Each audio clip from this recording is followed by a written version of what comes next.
Pro Group Management. Workers' comp that works for you.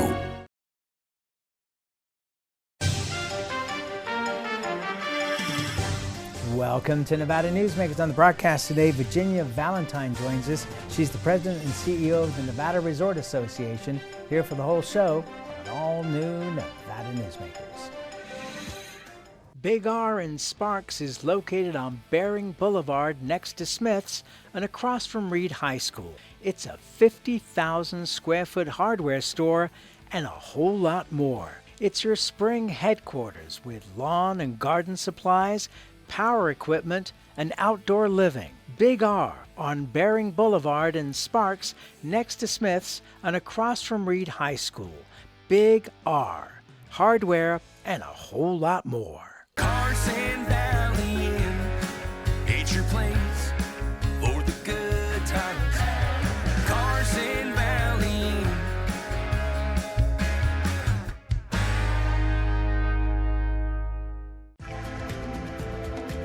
Save money and take transit.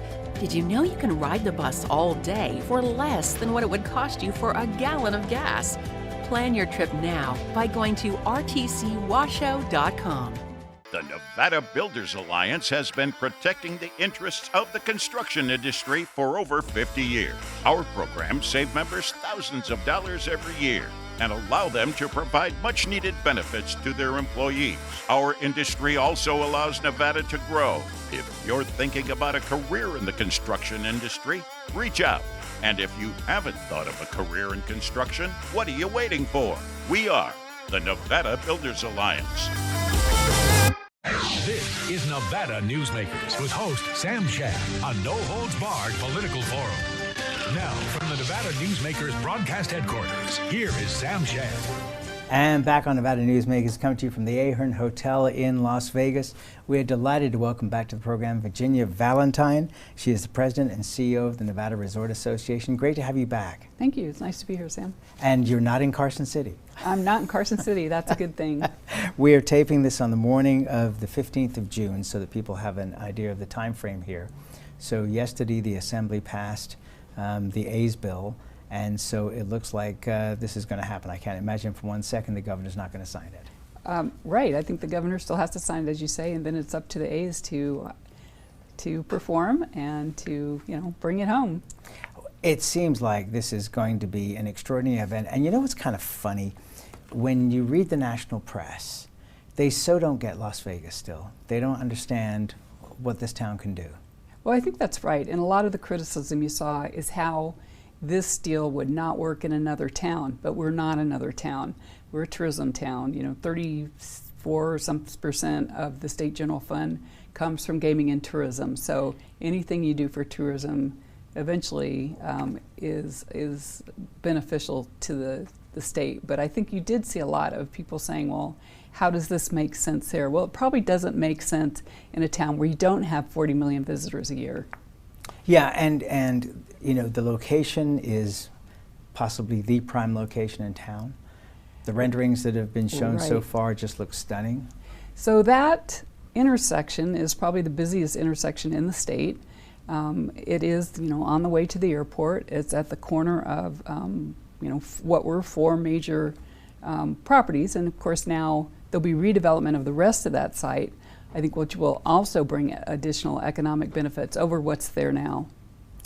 Yes, I mean, Las Vegas, I mean, you've been around government and various forms of government for a long time, county, city, etc. Did you dream this big when you were looking back in your city and county days that it could get this big? I never thought it would happen. If someone would have, the idea of just going to a professional sports game, I would have been, out of my mind with how great that would be.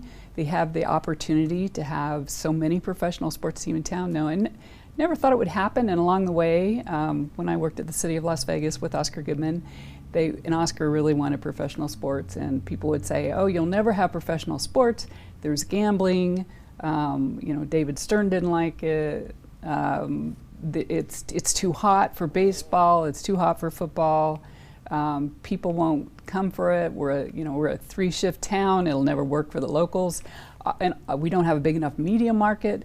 And of course, against all odds and all speculation, professional sports has done amazingly well here, and you know the Golden Knights have won the Stanley Cup of all Right. things. So I don't think anyone could have imagined that it would have go to this level, and especially this quick.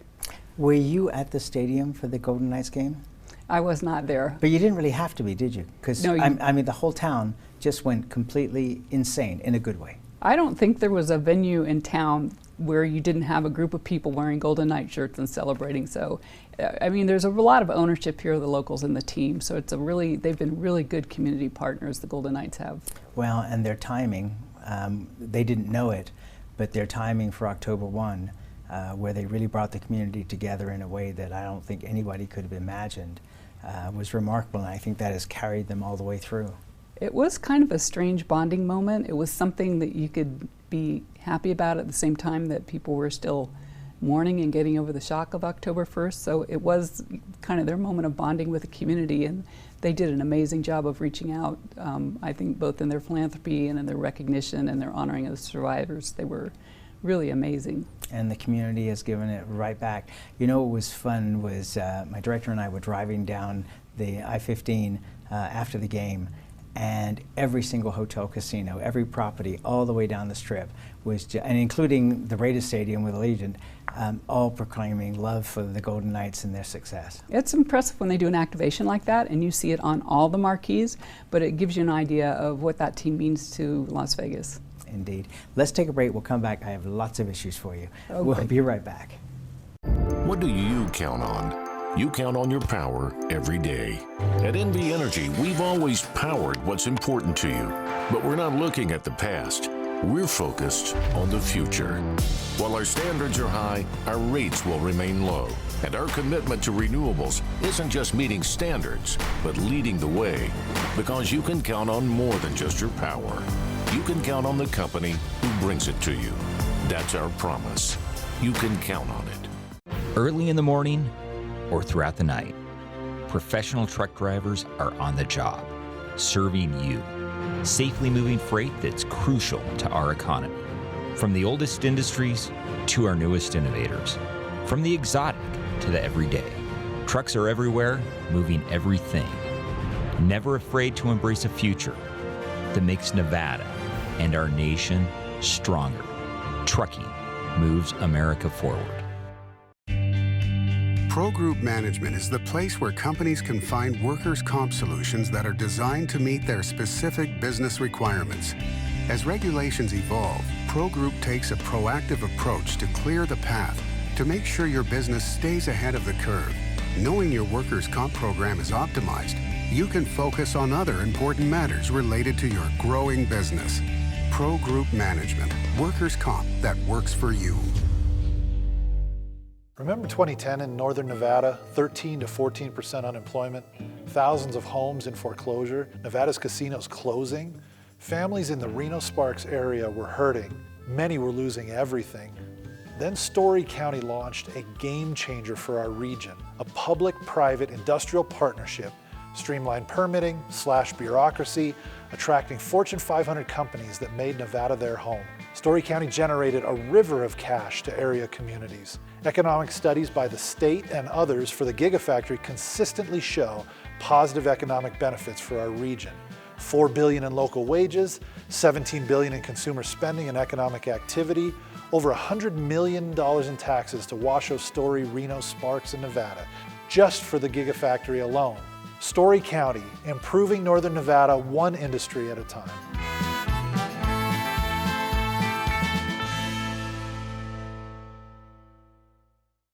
This is Nevada Newsmakers. And back on Nevada Newsmakers, we continue our conversation with Virginia Valentine. She's the president and CEO of the Nevada Resort Association. And for those that don't know it, that is the organization that represents all the major gaming properties across the state, not just in Southern Nevada, but in Northern Nevada as well. We are going, we talked about the A Stadium, which of course is a huge deal, but maybe the hugest deal coming up is Formula One. Mm-hmm. I didn't know that much about Formula One beyond the fact that it was a car race, but the more I did research on it and then watching the Netflix series and then watching the sponsors of Formula One, this is an unbelievable deal. It really is, and I don't think any of us knew exactly how big it was, but as you know, it attracts a huge international viewing. It goes on for several days. There are several teams. I mean, the Super Bowl is fabulous. It's one game, it's two teams, but Formula One is much bigger, has a much bigger draw, hundreds of thousands of people. So it's really going to be something. So we're very excited to have that event here. Were you surprised at the size of some of the packages, the $1 million, multi-million-dollar packages that the properties are, opening up? Well, yes and no, because I think that sort of is the standard for Formula One. It's a very high-end event, and so it is definitely a rich man's sport, I guess. But they've put together some fabulous packages, and of course, they want to build around that, not just F1, but different experiences along the way. I don't know if you've had a chance to see the paddocks, but they'll be viewing, and of course, they're looking to also extend some of those benefits out into the community too. So they're looking like at the same thing with the Super Bowl host committee. How do you take these events and push out into the community some of the experience or some of the benefits and some of the economic activity? So they're very important events because they're exciting, and as some people will tell you, you can't buy that kind of media exposure. Right. So that's invaluable to us as we're people marketing the destination, but it also has all those economic benefits that we want to see pushed into the community. So it's kind of everyone's event. It's just not a thing that happens on the Strip. It was interesting to hear a comment, and I think it was from one of the top people at Caesars, that was talking about how this market is now reaching a higher elevation of customer.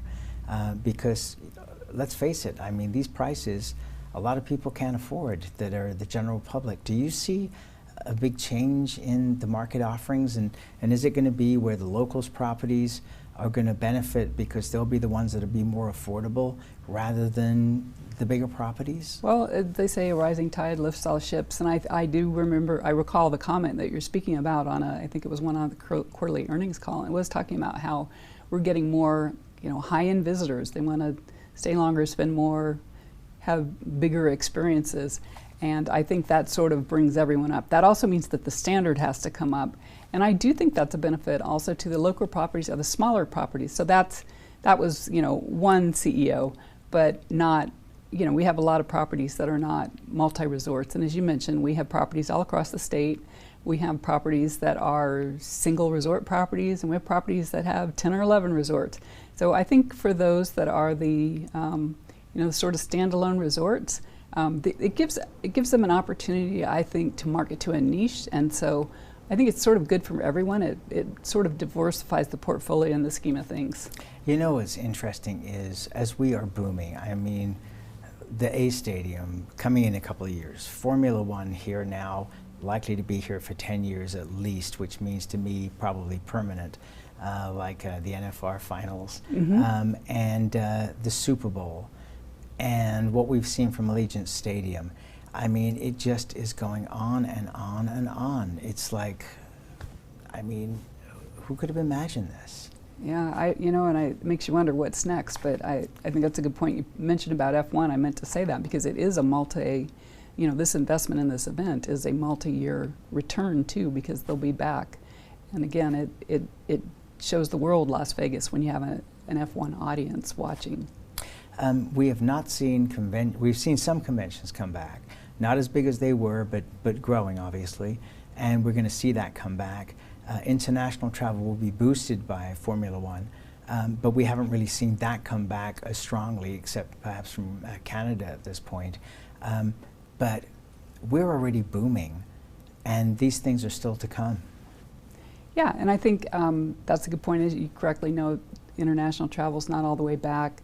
Meetings and conventions aren't as large as they were, but we are recovering, and I think that's maybe one of the things that's so important about having the A's, because as we're recovering still from the pandemic and the historical highs in visitation and gaming revenue from 2019, to grow the economy further, you have to have that next big thing, and I think the A's timing is perfect for being that next big thing. All right, and then another next big thing is the Sphere.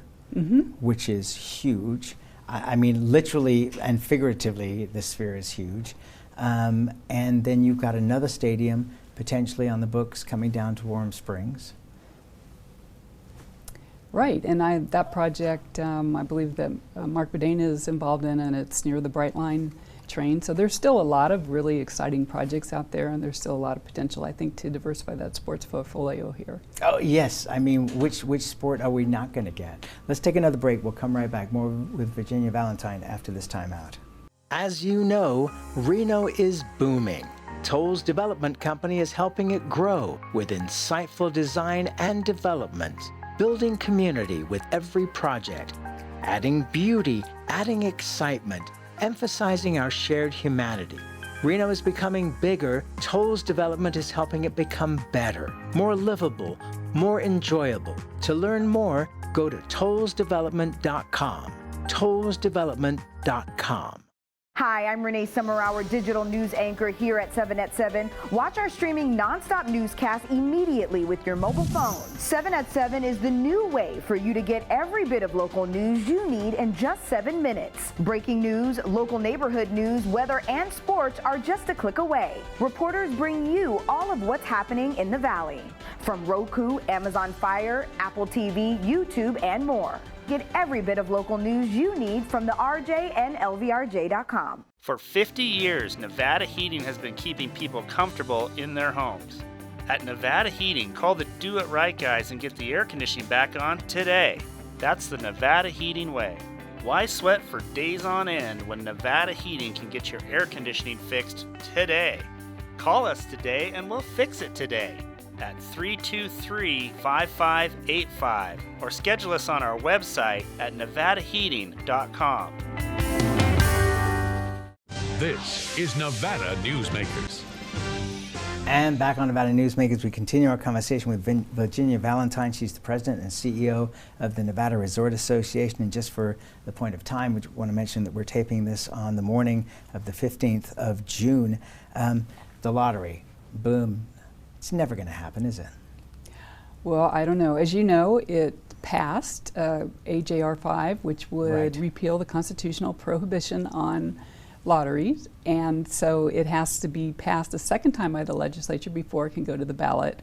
And so we will continue to educate people on the fact that the lottery doesn't create any jobs, it has very little capital investment, and how if it competes with gaming, then you are impacting jobs in gaming. So it'll be back, and we'll continue to try to educate people on our position. You know, I'm just playing devil's advocate here, but you know, there are those that say, hey, you know, put the lottery machines in the hotel casinos, let them get the benefit of the people coming in to buy them. I mean, you see the properties on State Line up in the north and the south doing booming business selling those tickets. Why shouldn't all the other casinos get a benefit from that as well? And the public have a shot at these billion-dollar prizes.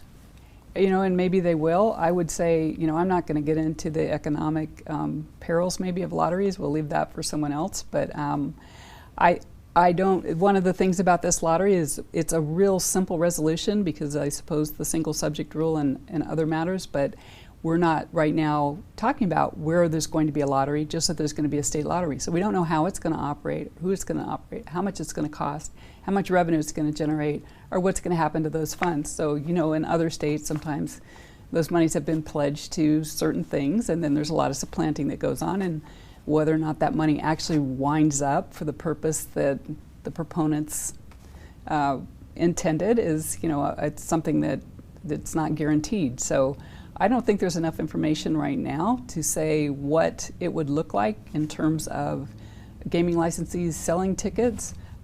It's a possibility, and I think the legislature is probably thinking through some kind of what that structure would look like, because it is going to be on their agenda the next time they meet. You guys do polling, correct? Polling to see what the public opinion is on various things. What is your polling telling you, if you can share that with us? Yeah, and we haven't polled that question, and really, I know others have, and I think people without education, I think people, you ask them if they won a lottery, and if it's pitched to them like, hey, it's free money, you could get that life-changing ticket, which is, you know, one in hundreds of millions chance, but without any education or understanding, I think most people probably do say yes, but we haven't polled that. You know, we may in the future, but you know, we're here now where we have another 18 months to prepare. Thank goodness we have 18 months to breathe again after this session. Yeah. What do you notice in terms of the change? You know, with term limits, you know, you've been around the legislature for a long time, but with term limits, the turnover has been so great. How do you find it going to Carson City now? I mean, I know personally, when I look at those lists of committees that come out before the session begins, and it scares me how many people I don't know. Yeah, and I you know, I'll just speak to my kind of personal opinion about this. I thought that the state benefited greatly from the institutional knowledge, the wisdom, and the experience. I think we also benefit from having some younger people with fresh ideas. It's a little frustrating when you see people, you know, kind of repeat the things that didn't work in the past because people don't have that experience or they don't have that institutional memory. You know, before term limits, we seem to have a combination of both. You had some new legislators, and you still had some people who've been around a long time with that institutional knowledge. So it is, you know, it's interesting. You didn't meet any of the new legislators during the pandemic. The building was closed for almost all the session. So this has been, it's been really refreshing, though, I will say, to be up there, be back in the building, and meeting some, whether you agree with them or not, some really young, enthusiastic legislators. I think they're all there for the right reasons, but it does, you know, sometimes take some time to get them to that level of knowledge, you know. But they all seem willing to work really hard. I was really impressed during the A's testimony. They asked a lot of really hard questions. Yes, they did. I think they got a better bill for doing that. Well, and I think that it was very interesting, the amount of time it took to get that done allowed for a lot of the public to express their feelings, beyond the media expressing their feelings, but the public expressing their feelings. Do we wait for an expansion team? Well, maybe that's a good idea, maybe that's not a good idea, because maybe you'll get one, maybe you won't. And they're a crappy team, the management doesn't put, and I'm just paraphrasing here, you know, the team doesn't put enough money into buying good players. I mean, there was a lot of discussion, and I wonder how much pressure there was on the legislators, you know, prior to those votes. Well, I've never been an elected official, but I would tell you, having worked with many of them. But you've been very close to them, yes. It's a thankless job, and I think a lot of times it is that classic, you're damned if you do and damned if you don't. I think there was a lot of pressure on them, and I think, you know, at the end of the day, they have to vote their conscience. They have to feel good about what they're doing. If that means answering a lot of questions, then that's part of the process, and that's, you know, that's their job. Ask the questions, get the answers, make a decision. I want to turn to one of my favorite topics on this program over the last couple of months, mainly because not too many other people are talking about it, but it's the secondary airport, the Ivanpah Airport, the airport with no name. So that was being talked about when you were back in county government, correct?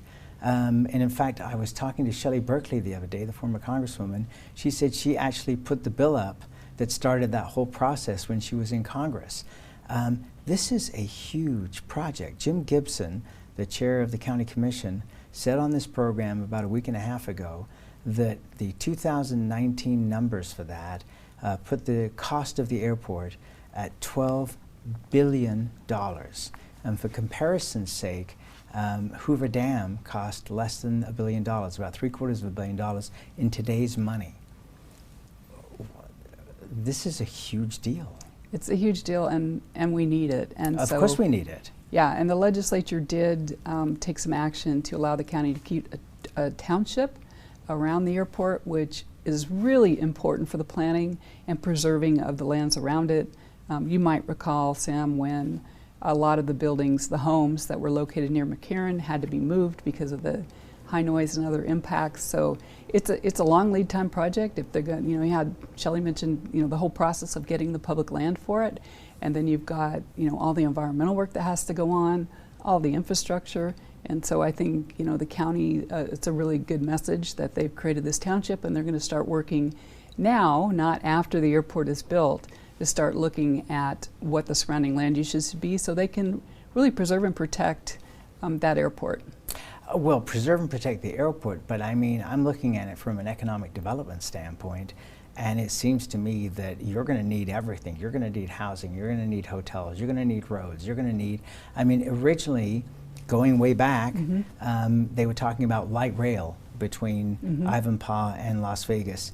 And in talking to Commissioner Gibson, he said that he wasn't sure about the Bright Line having to stop there, but you know, this was something else that was still under discussion.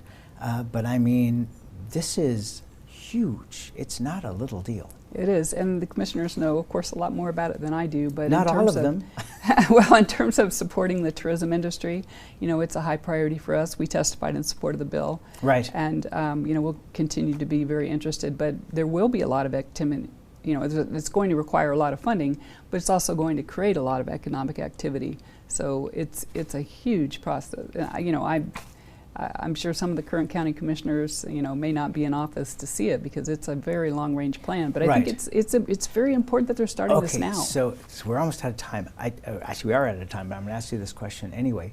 So Rosemary Vasiliadis, who's the director of aviation for Clark County, said that Harry Reid's going to run out of space in 2030, but the new airport won't be ready until 2037. I don't see how the gaming industry can allow that to happen. That it has to happen at the same time. Well, you know, the Department of Aviation manages more than one airport. It's not just McCarran. There's Henderson Executive. There's North Las Vegas. By the way, I have to correct you. Not McCarran anymore. It's Harry sorry, Reid. Harry Reid Airport. Thank you. Oh boy, one of our crew sitting over here might have something to say about that. Especially someone over here. But I think if you look at like F1 and Super Bowl, you have a lot of private jets coming in, and what we were doing is figuring out how you manage those. So some of them may be parked at Jean, some of them may be parked at Henderson, some of them may be in North Las Vegas, some of them may be, you know, in Phoenix and flying in and out. So there are, you know, I think there are ways to manage it. You know, McCarran's running into some capacity issues, but I think there will be ways to manage in the meantime. It's not ideal, I'll give you that, but you know, we're going to work through it. There, you know, maybe there'll be earlier phases. I don't know, but you know, I know that everybody's aware of the problem, and it'll be critical that it's addressed properly. Please come back soon. Thank you so much. It's been too long. It's always a pleasure to see you. It's great to see you, Thank Sam. you, my friend. Thanks for having me. You're very welcome, and we'll be right back. Modern boutique Ahern Hotel and Event Center sits at the heart of the Las Vegas Strip. 2 floors of meeting and event space are ideal for groups and conventions. Stay in one of 200 luxurious rooms and suites. Brand your event throughout the property. Flexible event spaces make for easy planning and personalization. Take over the entire hotel with a full buyout option. Imagine a magical garden that feeds Carson City's hungry and homeless, teaches our high school students agriculture, creates hanging floral displays to beautify downtown, and yet charges nothing. It's not magic. It's the Greenhouse Project. It's real, it's growing, and it needs your help. Go online to carsоncitygreenhouse.org so together we can grow it forward. Thanks for watching Nevada Newsmakers, coming to you from the Ahern Hotel in Las Vegas. We'll see you on the next broadcast.